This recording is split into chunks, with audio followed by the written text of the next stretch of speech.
नमस्कार, आप देख रहे हैं 4 PM बिहार और मैं हूं अभिषेक मिश्रा।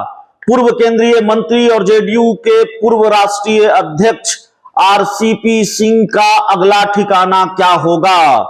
यह सवाल बिहार की राजनीति से जुड़ा हुआ एक बड़ा वाजिब सवाल है और इस सवाल का जवाब अब शायद मिल गया है। दरअसल अंदर खाने से खबर निकलकर सामने आई है, वो खबर हम आपको बताने जा रहे हैं, दिखाने जा रहे हैं। आरसीपी सिंह का अगला ठिकाना वहीं होगा जहां कयास लगाए जा रहे थे। आरसीपी सिंह ने जैसे ही मोर्चा खोला सीएम नीतीश कुमार के खिलाफ और उसके बाद जैसे ही उन्होंने ऐलान किया कि वो अब जेडीयू की प्राथमिक सदस्यता से इस्तीफा देते हैं, वैसे ही यह तय हो गया था कि आरसीपी सिंह अब बीजेपी का रुख करेंगे।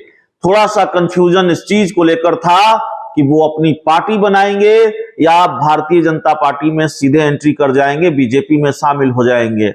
अंदर खाने से जो जानकारी मिल रही है और आरसीपी सिंह के करीबी सूत्रों के हवाले से जो जानकारी मिल रही है, उसके मुताबिक आरसीपी सिंह का बीजेपी ज्वाइन करना अब तय है और मोदी शाह का बुलावा आ गया है, या यूं कहें कि गृह मंत्री अमित शाह का बुलावा आ गया है आरसीपी सिंह को। और अगले कुछ घंटों में आरसीपी सिंह दिल्ली की उड़ान भरने वाले हैं, यह भी जानकारी सामने आ रही है।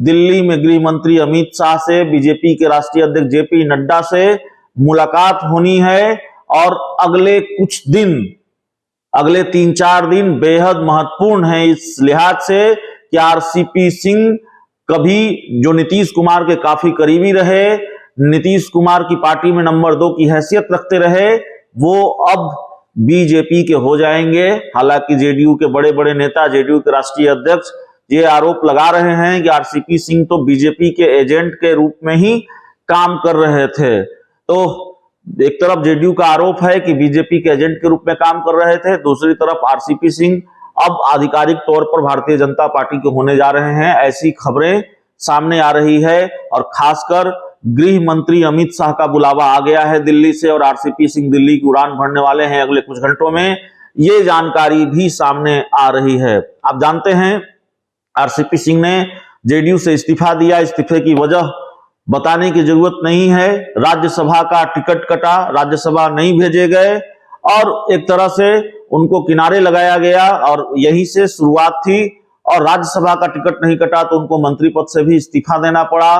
मंत्री पद से इस्तीफा देने के बाद सीधे वो अपने गांव मुस्तफापुर में डेरा डालकर बैठ गए और वहीं से मिशन बिहार की शुरुआत उन्होंने की है। बिहार के अलग अलग जिलों में जा रहे हैं, नारे लग रहे हैं, बिहार का सीएम कैसा हो, आरसीपी सिंह जैसा हो। जेडीयू को यह बात भी बड़ी नागवार गुजरी। जेडीयू के राष्ट्रीय अध्यक्ष ललन सिंह ने मोर्चा खोला हुआ है उनके खिलाफ।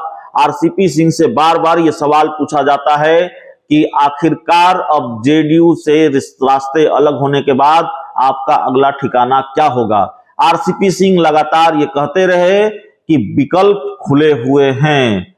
तो क्या आरसीपी सिंह के पास एकमात्र विकल्प नहीं था भारतीय जनता पार्टी का? महागठबंधन में वो नीतीश कुमार के साथ तो जा नहीं सकते थे, तो जो एकमात्र विकल्प था या अपनी पार्टी बनाने का भी विकल्प था, तो भारतीय जनता पार्टी में जाने का विकल्प आरसीपी सिंह ने चुना है। यह जानकारी निकलकर सामने आ रही है और आरसीपी सिंह अब बीजेपी के हो जाएंगे। और हम आपको लगातार बता रहे हैं कि बिहार की सियासत का जो मौजूदा हाल है, बिहार की राजनीति के जो मौजूदा हालात हैं, उसमें आरसीपी सिंह बीजेपी खेमे में काफी हद तक फिट बैठते हैं, एनडीए खेमे में काफी हद तक फिट बैठते हैं।